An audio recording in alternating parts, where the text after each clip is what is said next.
¿Confiarías ciegamente en un hijo que pone un contrato delante de ti y dice, es solo firmar? Mamá, ¿y si ese contrato escondiera el plan de quitarte todo lo que construiste, incluido el derecho de decidir sobre tu propia vida? En este video vas a conocer la historia real de Ángela Morales, una señora de 76 años que parecía frágil a los ojos de sus hijos, pero que, con una única cláusula escrita a mano, cambió las tornas contra su propia familia. Lo que parecía una simple papelería de rutina era, en realidad, una trampa silenciosa hasta que ella demostró que nadie olvida 30 años leyendo contratos. Si alguna vez sentiste que intentaban callarte con amabilidades o que tu lucidez estaba siendo subestimada, esta historia te tocará profundamente. Quédate hasta el final porque lo que hizo Ángela puede enseñar más sobre justicia y dignidad que muchos juicios. Nunca imaginé que algún día escribiría un relato así, pero después de lo que ocurrió ayer, necesitaba sacarlo todo para no ahogarme. Tengo 76 años, soy viuda desde hace más de una década y he vivido buena parte de mi vida rodeada de documentos, firmas, cláusulas ocultas. Fui notaria durante 30 años y creía que nada más podría sorprenderme en este tipo de papeles. Pero ayer fue diferente. Ayer comprendí que incluso quien uno trae al mundo puede esconder una intención que hiere. Desperté temprano, como siempre, café negro, periódico en el regazo y silencio. Silencio bueno, de ese que solo la edad enseña a disfrutar. Cerca de las 10 de la mañana llegó Carla. No había llamado antes ni enviado mensaje. Entró con una sonrisa algo automática.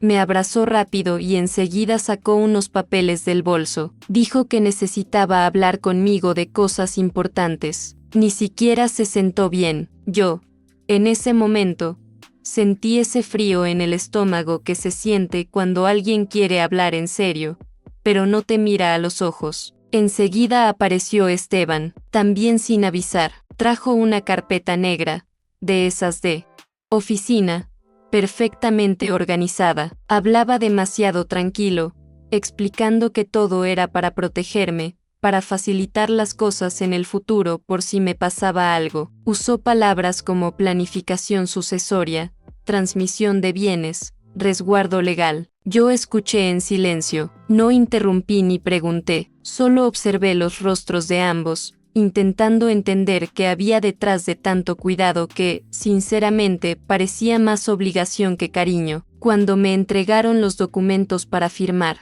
sonreí y agradecí. Dije que los leería con calma más tarde, como siempre hacía. Incluso intentaron insistir.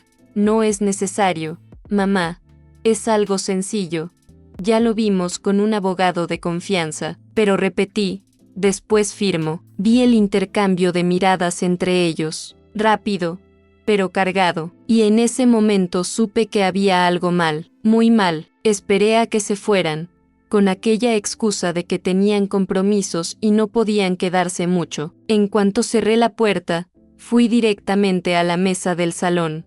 Tomé mis gafas, me senté en el viejo escritorio y empecé a leer, como hice durante 3 décadas de mi vida, cada línea, cada coma. Al principio, todo parecía normal, lleno de términos técnicos que cualquier persona común dejaría pasar. Pero yo no soy una persona común. Allí, en medio del texto, escondida entre cláusulas aparentemente inofensivas, estaba la trampa. Querían transferir la casa al nombre de Esteban, con la excusa de que, si me pasaba algo, todo ya estaría en orden. Pero había más, mucho más. En caso de declive cognitivo, Carla quedaría responsable de tomar todas las decisiones sobre mí, incluso internarme, si lo consideraba necesario. Esa parte no estaba resaltada, estaba allí, casi camuflada, como quien escribe sabiendo que nadie lo notará. Pero yo lo noté. Me quedé varios minutos inmóvil,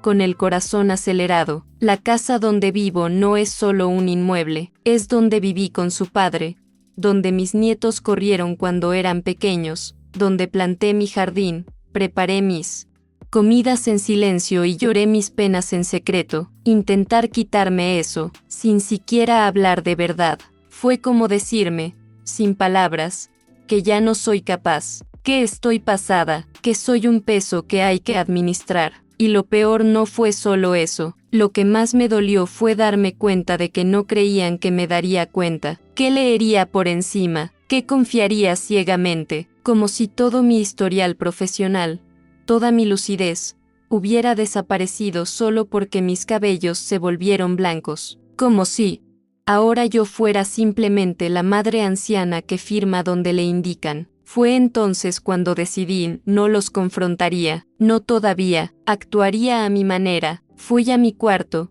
abrí el cajón donde guardo mis documentos antiguos y saqué un contrato que había redactado años atrás, cuando ayudé a una vecina a protegerse de una situación parecida. Recordé la frase que escribí a mano en aquella época, una cláusula simple pero jurídicamente inquebrantable. Ese día le dije, a veces, el bolígrafo es más fuerte que cualquier grito, y ahora era mi turno de usarlo, con la misma calma, con la misma precisión. Volví a la mesa, tomé una hoja en blanco y empecé a hacer borradores. Sabía exactamente lo que necesitaba escribir, cómo encajar la cláusula sin levantar sospechas, cómo dejar todo legalmente válido sin parecer que me protegía de alguien. Era casi irónico hacer esto contra mis propios hijos, pero en ese momento no veía otra opción. Ellos habían intentado pasar por encima de mí con sonrisas.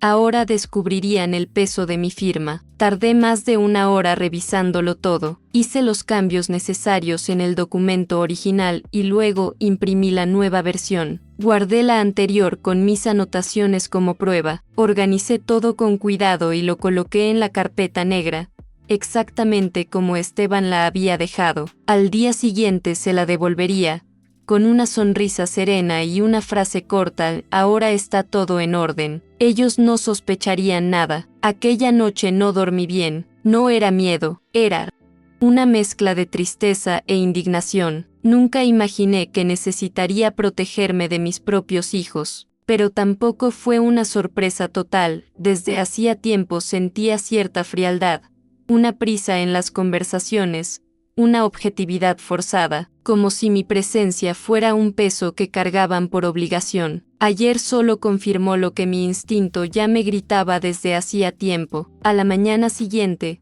me puse un vestido ligero, recogí el cabello y caminé hasta el registro donde trabajé tantos años. El mismo edificio, la misma puerta de cristal que chirría al abrir. Mucho cambió allí dentro, claro, pero aún había alguna persona que me reconocía. Saludé a todos con esa sonrisa de quien sabe que está haciendo lo correcto. Pedí hablar con Luis, un antiguo colega de confianza que ahora ocupa el puesto que un día fue mío. Me recibió con cariño, pero también con esa mirada de quien intenta ocultar sorpresa. Después de todo, hacía años que no aparecía allí para nada oficial. Le mostré los documentos y expliqué brevemente lo que necesitaba, autenticar la versión con la cláusula extra, de forma discreta. No preguntó mucho, solo me miró a los ojos, asintió con la cabeza y comenzó el trámite. Cuando terminó,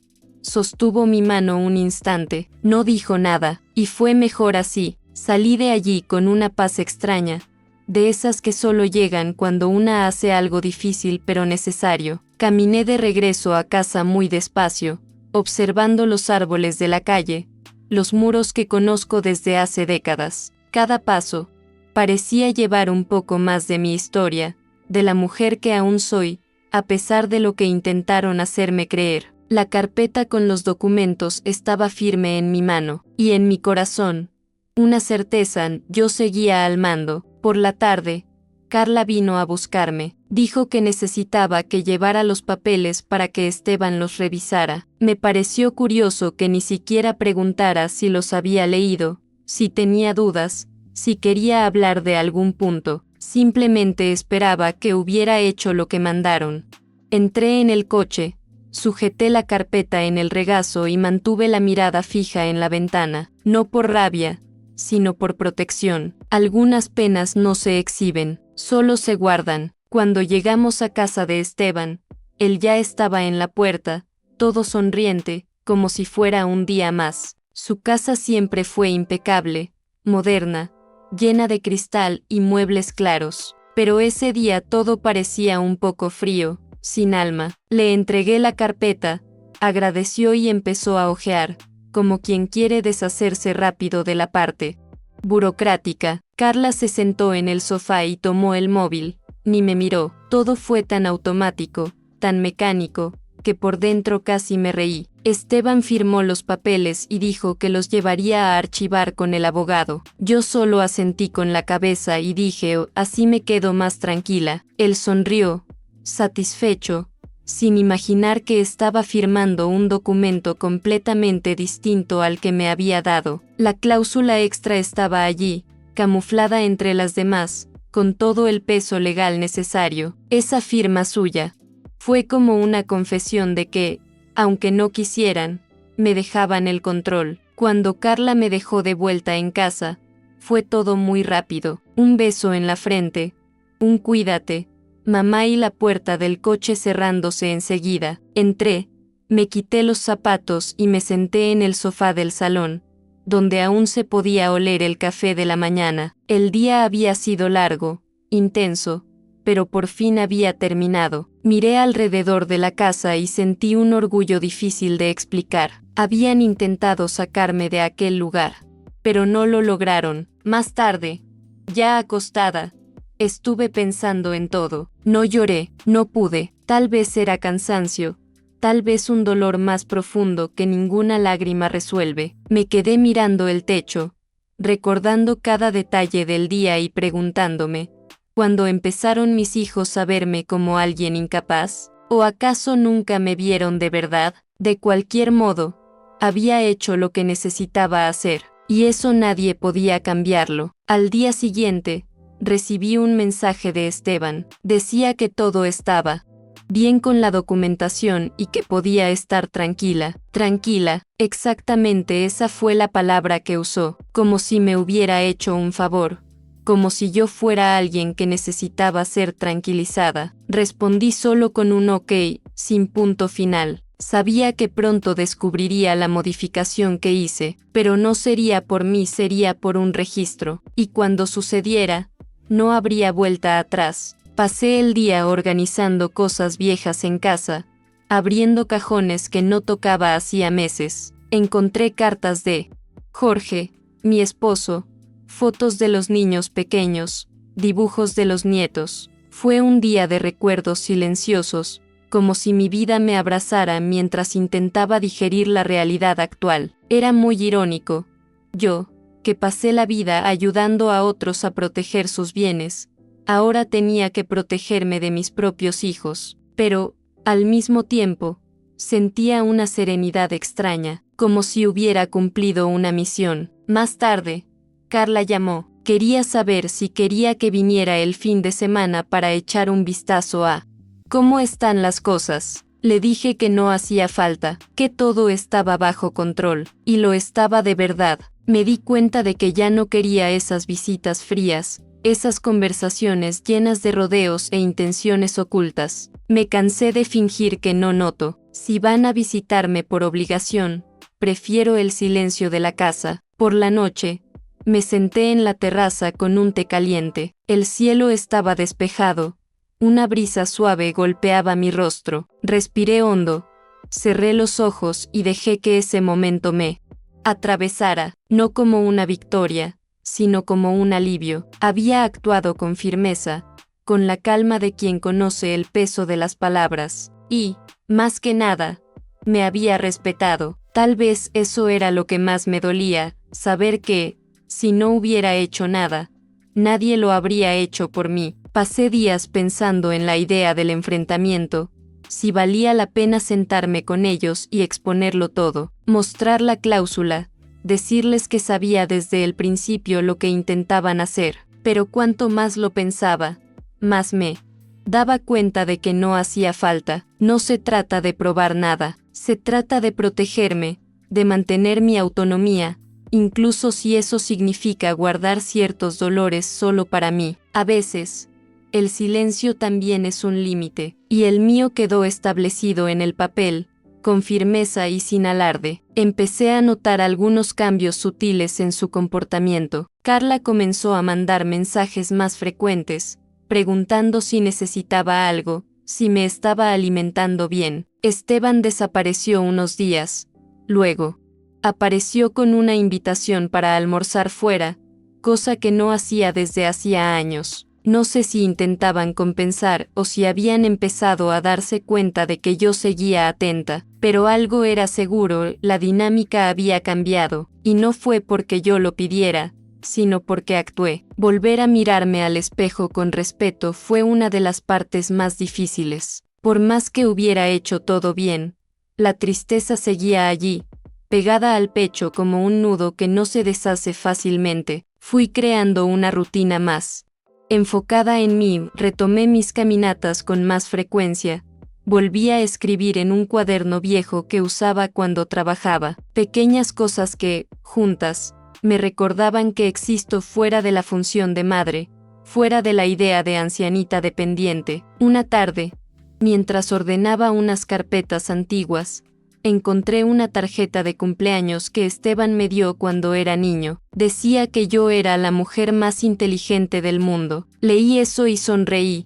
pero con un sabor amargo. ¿Cuándo se convirtió ese niño en un hombre dispuesto a pasar por encima de su propia madre por una casa? Aún no tengo esa respuesta, y quizás nunca la tenga, pero hoy, al menos, sé que no lo consiguió. En el fondo, creo que lo más doloroso no fue el intento de quitarme la casa, fue darme cuenta de que el lazo entre nosotros ya estaba desgastado desde hacía mucho tiempo y yo tal vez me negaba a verlo. Cuando los hijos crecen, una se acostumbra a la ausencia, a la falta de tiempo, a los almuerzos que ya no ocurren. Pero es diferente cuando esa distancia se convierte en desconfianza, cuando el afecto da lugar a la conveniencia. Yo habría preferido oír una verdad dura que ese cuidado falso, lleno de segundas intenciones. Conté esta historia a una vecina cercana, con la que tengo cierta confianza. Me escuchó en silencio y, al final, dijo: fuiste valiente, pero yo no me sentí valiente en ese momento. Me sentí triste. Valiente se siente una cuando hace algo extraordinario, y lo que hice, para mí, fue solo necesario. Simplemente protegí lo que es mío, y, en el fondo, me quedé pensando en cuántas mujeres de mi edad no tienen ese conocimiento, esa claridad, y terminan perdiéndolo todo sin entender por qué. Empecé a recomendar a algunas amigas que revisaran los documentos que firman, que hablaran abiertamente con sus hijos, no para sembrar desconfianza, sino para evitar lo peor. Porque no es raro que alguien enmascare abuso de poder con frases cariñosas. Es por tu bien, mamá, solo queremos ayudarte. Son frases que, dichas con el tono adecuado, desmontan cualquier resistencia. Si no hubiese leído, si hubiese confiado solo en la voz dulce de Carla o en el discurso calmado de Esteban, hoy sería apenas una huésped dentro de mi propia casa. Después de todo esto, aprendí a prestar más atención a las entrelíneas no solo de los contratos, sino también de las actitudes. Un silencio a una hora extraña, una mirada esquiva, una palabra mal elegida, todo habla, y ahora, más que nunca, escucho con atención. Quizá no cambie el pasado con mis hijos, pero al menos garantizo que el futuro será a mi manera. En los días siguientes, comencé a reorganizar la casa. No era solo una limpieza común, era como si estuviera tomando posesión de ella de nuevo. Moví los muebles del lugar, tiré papeles viejos, doné algunas cosas que ya no tenían sentido para mí. Pasé horas limpiando los rincones más olvidados, como si cada mota de polvo que quitaba fuese un peso que se iba. Era simbólico. Estaba diciendo, con cada gesto, que esa casa era mía, y que nadie me borrará de allí. Un domingo, Carla apareció de sorpresa con una tarta. Dijo que estaba con nostalgia. La recibí con educación, claro, pero algo en mí ya había cambiado. No pude fingir que todo estaba bien. Conversamos sobre banalidades. Ella intentó hablar de lo bueno que es verla más animada últimamente. Yo solo sonreía. Ya no era ella quien conducía la conversación. Era yo, y yo elegía qué responder, qué callar. Fue la primera vez que me sentí al mando de la situación con ella. Algunos días después, Esteban me llamó diciendo que quería hablar sobre la casa, pero que se había dado cuenta de que quizá había sido demasiado apresurado. No pedí explicaciones, solo dije que ahora todo estaba legalizado, que ya había firmado lo necesario. Guardó silencio unos segundos y luego cambió de tema. Sabía que él lo había notado, sabía que había leído la cláusula, pero ninguno de los dos se atrevió a abordar el tema. Sinceramente, no hacía falta. El mensaje estaba dado. Esa misma semana recibí una carta del registro con la confirmación oficial de la autenticación. Guardé el documento en una carpeta roja, junto con algunas fotos de mi familia. Era extraño tener que guardar una prueba de defensa contra los propios hijos, pero en ese sobre, más que papel y sellos, estaba el símbolo de mi resistencia, una mujer de 76 años, con huesos frágiles y pasos lentos, pero que aún sabe exactamente lo que hace. No volví a tocar el asunto con nadie de la familia, ni siquiera con mis nietos, que son adolescentes y no tienen culpa de nada. Sigo siendo la abuela de siempre con ellos, escuchando sus historias del colegio, preparando pastel de zanahoria cuando vienen a visitarme. Pero ahora, todo tiene un límite que antes no existía, una barrera invisible que yo misma construí. Mis hijos no necesitan saber que está ahí, pero yo lo sé, y eso basta para protegerme. La confianza, cuando se rompe, no hace ruido, se deshace. En silencio, como un papel rasgado por dentro. Yo sigo amando a mis hijos. Claro, eso no cambia, pero el amor no es un escudo eterno. Una también necesita amarse, y eso fue lo que hice aquel día. Elegí amarme lo suficiente para no permitir que me relegaran, como si yo fuera un problema a resolver. Me respeté, y eso vale más que cualquier disculpa que tal vez nunca llegue. A veces me pregunto si Carla y Esteban actuaron con maldad o si fue esa lógica excesivamente práctica que algunas personas desarrollan con el tiempo, el famoso pensar en el futuro, evitar burocracia, organizar las cosas mientras se puede, pero quería haber sido incluida en esa conversación. No soy un contrato, soy su madre, y no era justo que intentaran decidir sobre mi vida sin escucharme. Eso es lo que más duele hasta hoy, pero, a pesar de todo, sigo firme, con mi té en la terraza, con mis periódicos desparramados en la mesa, con mi rutina sencilla y tranquila. La vida volvió a su ritmo, pero dentro de mí existe una nueva versión de mí misma, una Ángela que aprendió que ser dulce no es lo mismo que ser ingenua, y que ser anciana no es sinónimo de ser manipulable. Ellos olvidaron con quién estaban tratando, pero ahora, yo nunca olvidaré eso. Una tarde, fui al mercado del barrio, como siempre hago los jueves. Me encontré con doña Elena, una señora que fue mi clienta en los tiempos del registro. Nos sentamos en un banco para conversar y, sin entrar en detalles, comenté de pasada que a veces las mayores traiciones vienen de quien menos esperamos. Ella me miró y dijo, el problema es que criamos hijos para el mundo, pero olvidamos que el mundo enseña demasiado y afecto de menos. Esa frase se quedó en mi cabeza el resto del día. Volví a casa con esa frase martilleando, y me di cuenta de que, por doloroso que fuera, necesitaba aceptar que mis hijos también son fruto de elecciones que ya no controlo. Tienen sus vidas, sus preocupaciones, y quizá ven todo desde una óptica que yo jamás tendría, pero eso no justifica lo que hicieron, no justifica que me trataran como una tarea a resolver. Lo mínimo que esperaba era diálogo, respeto, humanidad. Comencé a escribir más sobre esto en mi cuaderno viejo, no como una forma de revivir el dolor, sino para entender mejor lo que sentí. Escribí sobre aquel momento en que me di cuenta de que estaba sola, aún rodeada de familia. Escribí sobre la fuerza que me llegó de la nada, sobre la calma que me salvó, y escribí sobre el bolígrafo, aquel simple bolígrafo azul que usaba en el registro y que ahora, una vez más, me sirvió de escudo. No necesité alzar la voz, solo necesité escribir lo correcto. A veces pienso que quizá un día ellos vendrán a pedirme perdón. Quizá Esteban descubra que no necesitaba la casa para sentirse seguro. Quizá Carla comprenda que el verdadero cuidado no se impone, se ofrece. No lo sé, tal vez tarde, quizá nunca llegue, pero no estoy esperando eso. Si llega, bien, si no llega, también. Yo ya hice mi parte, ¿ya?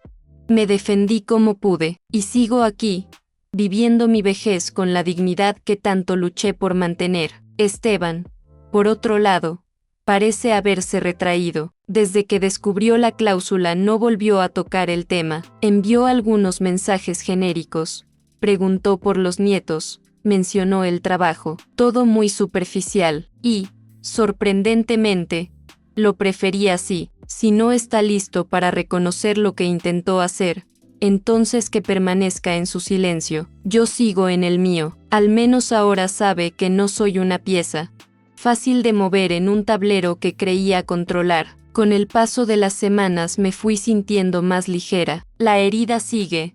Claro, no todos los días una descubre que debe protegerse de sus propios hijos, pero la sensación de impotencia fue dando lugar a cierta paz. Aquella casa, aquel jardín, aquel olor a pastel en el horno, todo volvió a ser mío, no solo en el papel, sino en el alma, y eso no lo elimina ninguna cláusula. Intentaron quitarme la casa, pero era yo quien convertía esa casa en un hogar. Reforcé mi red, me acerqué a vecinas con las que casi no hablaba, volví a asistir a misa los miércoles, me inscribí en un grupo de lectura para la tercera edad. No era huida, era reconexión. Durante mucho tiempo puse mi vida en pausa, esperando atención, afecto o reconocimiento de mis hijos. Ahora estaba llenando ese espacio de otra manera, con gente que me mira a los ojos y me escucha sin querer controlar mi destino. En una de esas reuniones del grupo de lectura,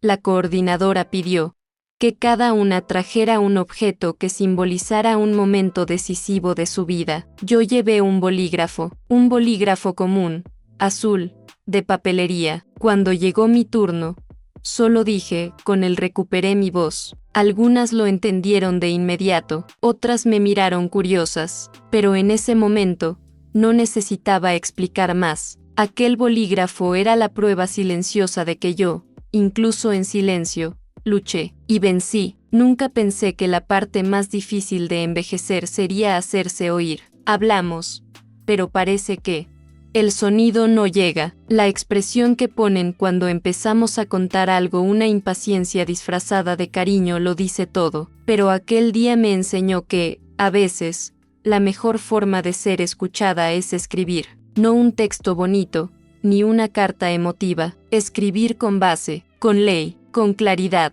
y, sobre todo, con valentía. Aún guardo copias de todo. Están en un sobre marrón, dentro del armario del dormitorio, junto a documentos antiguos. Pero más importante que eso es lo que quedó en mí. Después de aquel día, gané un tipo de independencia que ni sabía que había perdido. No era solo acerca de la propiedad, era acerca de la presencia. Me reconecté conmigo misma, y comprendí que todavía puedo ser la misma mujer que, durante tantos años, ayudó a familias a protegerse, aunque ahora la familia sea la mía. Nunca les conté a mis hijos acerca de la visita al registro, nunca mencioné la cláusula específica, dejé que la descubrieran por su cuenta. Quizá algún día lo cuente, pero por ahora, prefiero así. Lo que piensen de mí hoy no me preocupa tanto como antes, porque ahora sé quién soy, y esa certeza vale más que cualquier aprobación suya. Soy Ángela Morales, y no me callarán con papeles bien impresos y palabras dulces. Hoy, cuando alguien me pregunta cómo estoy, respondo, entera. No es una respuesta estándar,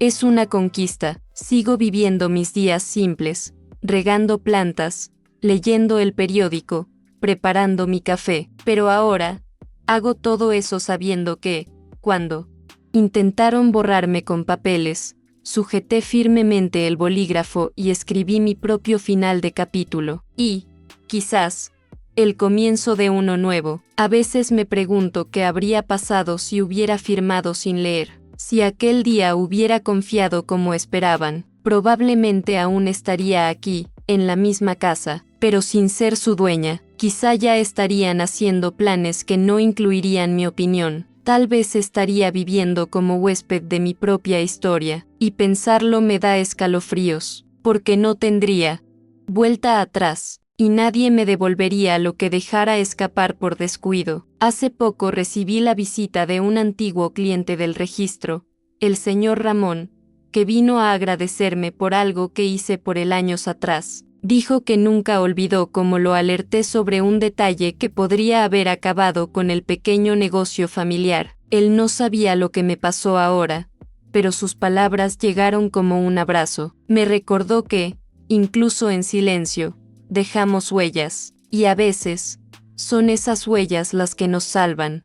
Después, he aprendido a convivir con el silencio que quedó entre mis hijos y yo. Todavía hay afecto, sí, pero también hay un muro. No fui yo quien lo construyó, pero fui yo quien decidió no fingir que no está ahí, y quizá, solo quizá, algún día lo derribemos juntos, pero por ahora, ese muro me protege, me recuerda que no debo bajar la guardia de nuevo, que debo seguir firme, y que el dolor de ser olvidada duele menos que el dolor de ser engañada. A las mujeres que lean esto y estén pasando por algo parecido, les digo, no tengan miedo de parecer desconfiadas. Tener prudencia no es falta de amor, es respeto por una misma. Y si un día ponen un papel delante de ustedes diciendo es por tu bien, respiren hondo, lean con calma y, si tienen dudas, pregunten, porque una firma mal puesta puede borrar una vida entera, pero una cláusula bien escrita puede rescatarla. Aquel día no salvé solo mi casa, salvé mi historia, mi nombre, mi lugar en el mundo, y lo hice sola,